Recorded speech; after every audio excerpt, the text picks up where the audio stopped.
monde, j'espère que vous allez bien. Donc aujourd'hui on se retrouve pour une vidéo particulière, ni podcast, ni tuto, ni quoi que ce soit. La catégorie donc va s'appeler Aneko Life.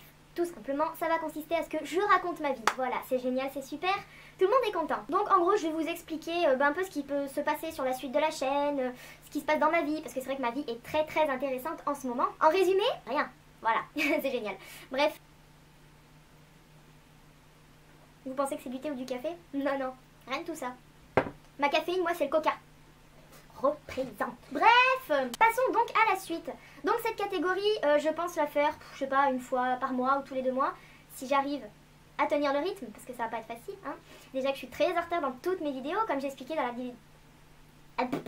la vidéo du Nouvel An, que je vais vous mettre dans le i, si vous ne l'avez pas vu. Déjà, je voulais vous remercier parce qu'on est presque 40 sur la chaîne. Sur YouTube, c'est pas grand chose. Mais pour Clara et moi, c'est déjà énorme, c'est déjà beaucoup. On pensait pas arriver à 40. Après, peut-être qu'on peut aller encore au-dessus, ça serait peut-être pas mal. Mais bon, on débute, hein. On va pas non plus se plaindre de ne pas avoir 1 million d'abonnés pour toucher de la YouTube monnaie, c'est génial. Bref, donc écoutez, pour le moment, là, aujourd'hui, on est quel jour? On est le vendredi 20 janvier 2017. Dans pas longtemps, j'ai rendez-vous avec le liquidateur par rapport à notre restaurant qu'on a mis en liquidation. Et donc, ça y est, je vais être licenciée. Alléluia! Oui, je suis heureuse d'être licenciée, ce qui est rare pour, je pense, un employé. Je sais pas comment les autres réagissent, mais moi je suis heureuse. Tout simplement parce que je me dis, c'est une page qui se tourne, on va passer à autre chose, et surtout que le carnage est terminé. Donc je faisais de la dépression, des crises d'angoisse, et j'avais de la tension. Donc vive le travail au restaurant, hein, génial. Donc j'en avais vraiment ras-le-bol, c'était un ras-le-bol complet, des gens, du métier, de tout. J'en avais tellement marre qu'à un moment donné, j'ai dit je plaque tout, mais je ne peux pas, enfin je ne pouvais pas. Et là, ça y est, on a réussi donc à passer un cap en se disant écoute, on travaille plus, il faut qu'on se mette en liquidation parce que c'est plus possible. Moi, j'étais face aux fournisseurs, ils nous disaient tout le temps oui, vous n'avez pas payé, nanana. Du coup, on s'est mis en liquidation judiciaire, comme ça au moins, c'est fait. Mais le problème, c'est que pendant 2 mois, j'ai pas eu ma paye, donc ça, c'est pas un gros soulagement, ça m'a foutu quand même pas mal les boules. Bon, après, on n'avait pas trop le choix. Donc bon, j'ai dit, écoute, c'est pas grave, on verra bien quand la liquidation sera faite, si je serai remboursée ou pas. Et il s'avère que quand un patron fait une liquidation de son propre restaurant, les employés sont payés en premier, parce qu'il faut réussir, comment vous expliquer? Du fait que mon père est mon patron, enfin était mon patron, ma mère aussi, à partir du moment où il s'est mis en liquidation, et du coup il me disait tout ce qui allait se passer après. Donc ce qui se passe, c'est que le liquidateur qui s'occupe de notre restaurant, de notre cas, il met le restaurant en vente pendant 2 mois, 3 grand maximum. Et s'ils n'arrivent pas à vendre, ils vendent tout ce qu'il y a à l'intérieur, c'est-à-dire la déco, le mobilier, tout ce qui est produits électriques, le four, la friteuse, enfin vraiment tout pour tenter de récupérer un maximum d'argent pour rembourser donc les fournisseurs et tout ça, la banque, les impôts, et les employés. Voilà, il s'avère que les employés en général sont les premiers à être remboursés, donc d'un côté heureusement, je veux pas dire que je vois que l'argent. Mais bon, je suis quand même à découvert beaucoup, hein. Je peux pas trop me faire plaisir. Encore ça va, j'ai bien ralenti la cigarette. Je suis presque au stade arrêter de fumer. Ça c'est bien, au bout de 5 ans, c'est pas mal. Mais j'ai quand même besoin d'argent. Parce que j'ai quand même le portable à payer. J'ai quand même des trucs qui s'enlèvent automatiquement sur mon compte. Et surtout, je dois aider ma famille à faire les courses, à payer l'essence. Surtout que là, on va récupérer la voiture. Je passerai à l'anecdote de la voiture après. Mais il me faut de l'argent. Mais bon, ça peut prendre plusieurs mois, voire peut-être 1 an. Donc c'est pour ça que je me dis, aujourd'hui je vais être licenciée, heureusement, comme ça je vais pouvoir aller à Pôle emploi et me dire, écoutez, moi je veux changer de métier, trouvez-moi une formation, comment ça se passe, nanana. Donc voilà, je me dis, la restauration c'est terminé, enfin. Sauf vraiment au pire des cas, parce que les formations, ça se trouve pas comme ça. Si j'ai une formation dans plusieurs mois, on m'a dit, j'ai entendu dire que les formations se font à peu près à la rentrée des classes ou des trucs comme ça. Bon, je vais pas rester 5 ou 6 mois ou plus à rien faire, hein, parce que déjà là je viens de passer 1 mois à rien faire. J'adore, tu vois, je suis quand même fainéante, mais là non, là je peux plus, là je suis à un point, je me mets à re-regarder Dragon Ball Z depuis le début. J'en suis à un point que je m'emmerde, tout le temps. En plus je peux pas bouger parce que l'essence, merci hein, les gentils, hein, mais ils y augmentent les bâtards, hein. Donc ça coûte cher, et en plus de ça, vu que moi j'ai plus de paye, j'ai plus rien, et je peux pas payer l'essence pour bouger à Clermont, pour aller voir des amis, pour m'amuser, pour bouger tout simplement. Donc je suis enfermée chez moi. Je voulais me prendre à la base 2 semaines pour me reposer tranquille et tout, oui non, ça fait 1 mois et demi presque. Mais bon, c'est pas grave. Donc du coup voilà, si ça prend beaucoup de temps par rapport aux formations, je suis en train de partir sur autre chose. Si je vois que la formation est beaucoup trop loin par rapport à la date, j'aurai pas le choix que de rechercher en restauration. Maintenant on va passer à l'anecdote de la voiture, parce que je vous ai expliqué que dans pas longtemps on va récupérer la voiture. C'est-à-dire il y a, on est le 20, il y a 2 mois, un peu plus de 2 mois, eh ben, j'ai eu un accident de voiture. Voilà, c'est génial. Je crois que je m'en remettrai jamais. En fait, j'ai toujours cette image en tête, c'est juste horrible. Ça fait aujourd'hui pile poil 2 ans que j'ai mon permis, et en 2 ans de permis, j'ai jamais eu un accident de voiture. Jamais, jamais, au grand jamais. Je touche du bois. Hein, je veux pas dire que je suis clean sur la route. Hein. Moi aussi, j'ai mes coups de gueule, j'ai mes coups de speed, voilà. Mais là, pour une fois, mais alors, vraiment, j'ai rien demandé. Hein. Et ben tout simplement, j'ai amené ma petite soeur à son travail, qui travaille à Pont-du-Château, donc pas loin de chez moi. Ça a 10 minutes à peu près. Et donc ensuite, on allait à notre restaurant avec ma mère, parce qu'on avait des réservés. C'était rare qu'on avait des réservés, donc on s'est dit, bah écoute, on va pas fermer, hein, on va ouvrir. Au moment où on est arrivé à Pont-du-Château, il y avait déjà eu un accident, et moi je regarde, je dis, putain, j'aimerais trop pas être à leur place, quoi. Je me demande comment ça fait, mais non, au plus tard. Hein. Donc du coup, ça nous a fait un grand détour, j'ai dit, il faut qu'on se dépêche parce qu'elle va être à la bourre. Et pile poil, en fait, il y a un rond-point, et juste à côté, il y a le restaurant où travaille ma soeur. Et ben à ce rond-point-là, et ben... Boum, hein, Aniko, elle a touché la voiture, tu vois. En fait, tout simplement, ce qui s'est passé, c'est que dans le rond-point est quand même assez grand, donc c'est très compliqué, surtout à l'heure à laquelle on est arrivé, il y a beaucoup de monde. Et les gens savent très bien prendre les ronds-points, ça c'est connu, hein. Savent tout le temps mettre les clignotants, c'est connu aussi. Et bah tout simplement, il y a un con, voilà, je dis un con, je suis grossière, je sais, mais ça m'a tellement pété les couilles.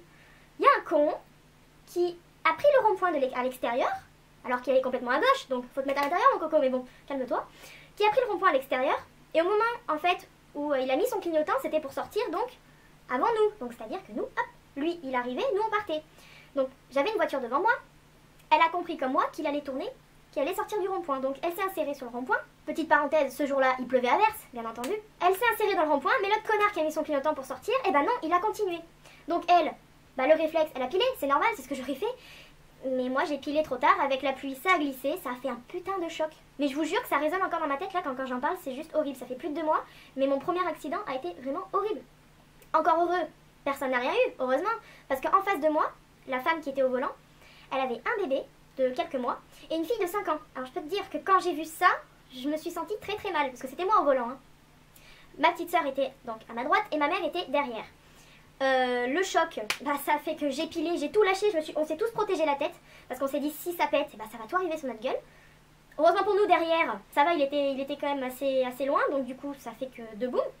Le con là qui a pas mis son clignotant, ça a juste frôlé un petit peu, puis il se barrait le mec, hein, je m'en fous. Hein. Donc ça m'a foutu vraiment les boules. Donc moi, premier réflexe, et ben j'ai pleuré, voilà. Je suis très sensible sur ce genre de choses. Et dès qu'il se passe un truc, je suis obligée de pleurer, de crier, de me lâcher. Mais là, en fait, mes genoux avaient cogné sur le tableau de bord, en dessous du volant. Et du fait qu'on n'avait pas de moyens financiers de se racheter une voiture, d'acheter des trucs juste pour le plaisir, bah moi j'ai pensé directement à la voiture. Alors, je me suis dit, c'est pas ma bagnole, c'est la voiture de mon père. Qu'est-ce qu'il va dire? Je vais me faire mais engueuler, mais d'une force. Donc je suis sortie de la voiture, je me suis effondrée par terre. Pleurer, j'arrivais plus à marcher, je tremblais partout, j'étais vraiment en état de choc. C'était la première fois que ça m'arrivait, donc... Je me suis effondrée par terre et je crois qu'en fait, ce qui m'a le plus enfin je sais pas quel mot donner, le plus étonné dans cette histoire, c'est les gens derrière moi qui klaxonnaient parce qu'ils voulaient avancer, parce que je bloquais. Mais attends mec, il y a eu un accident, tu veux quoi? Qu'on te fasse le code de la route, allez-y, passez. Mais moi j'ai pas compris les gens à ce moment-là. Ça veut dire que tu peux crever, tu peux sortir de la voiture et crever, mais ils te cracheront dessus les gens. Et ça, mais alors ça m'a bouleversée. Je crois que j'ai jamais vu ça. Bref, passons. Je me suis effondrée par terre. Ma petite soeur a dit, écoute, mets-toi sur le côté, je vais aller chercher papa parce que mon père était déjà au travail. Et en plus, on était juste à côté, quoi. J'avais juste à faire le tour du rond-point et aller à son restaurant. Bon, bah, j'ai dit tant pis, hein.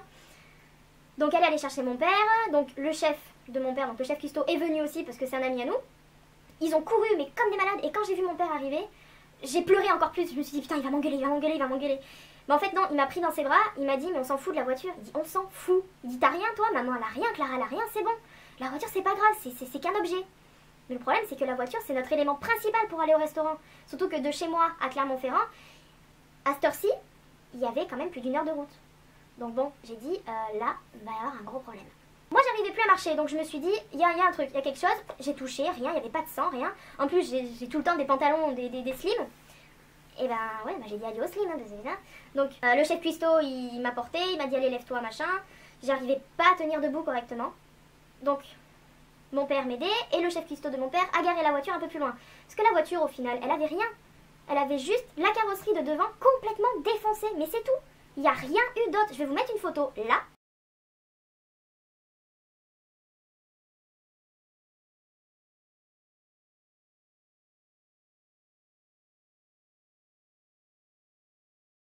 Et vous voyez, il n'y a rien. Si c'est pas le même plan, je suis désolée, hein, tout le monde me fait chier toutes les 5 minutes, ça me fait chier. Bref. Donc la voiture n'avait pas trop de dégâts quoi. Par contre celle d'en face, la vitre complètement défoncée, le coffre, il est parti en cacahuète. Sa voiture était morte, elle était HS. Donc nous on s'est dit, c'est bon, elle est morte la nôtre. Mais non, on a pu la réparer et on va bientôt la récupérer. J'ai tellement hâte. Après j'ai appelé ma grande soeur, ma petite soeur a appelé ma grande soeur pour lui dire, écoute, tu vas mettre un papier au restaurant comme quoi que on est fermé à cause problème familial. Moi j'ai dit, mais merde, putain, on avait réservé, on peut pas passer à côté quoi. Mon père il dit, laisse tomber, c'est pas grave, de toute manière pour le resto, on en a plus pour longtemps. Alors qu'on refuse 2 personnes ou non, après les pompiers sont arrivés, les gendarmes sont arrivés, nanana, nanana. Ils ont pris d'abord la femme et ses enfants, parce que les enfants d'abord, c'est tout à fait normal. Moi je me sentais bien, enfin, à part pleurer tout le temps, j'avais mon maquillage qui coulait, je fumais une clope, je dis putain j'en peux plus, je tremblais comme une malade. Donc après les urgences ils m'ont dit, bah écoutez on va vous embarquer parce que si vous avez mal quelque part on n'a pas le choix. Bon bah j'ai dit super, hein. Donc ma petite soeur et mon père sont repartis travailler.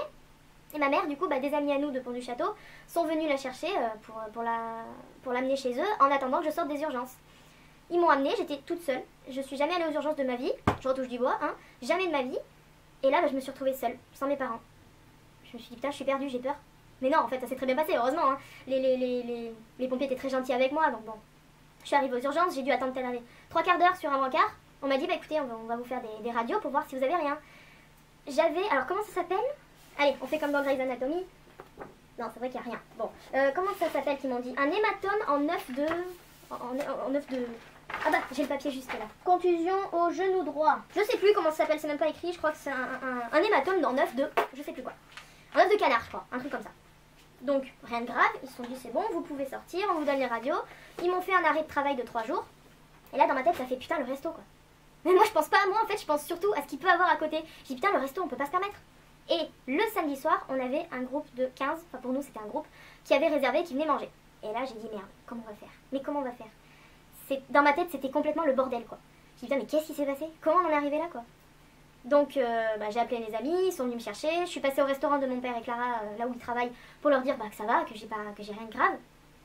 Notre ami fait c'est bon, je vous ai trouvé une bagnole, t'inquiète, c'est moi qui paye, vous me remboursez quand vous voulez et tout. Waouh, Doudou, laisse-nous déjà nous remettre de ce qui s'est passé, on verra après. J'ai été vraiment choquée. Mon pantalon, ils étaient obligés de le découper pour voir ma jambe. Ils m'ont mis de la glace et tout, carrément une attelle, machin.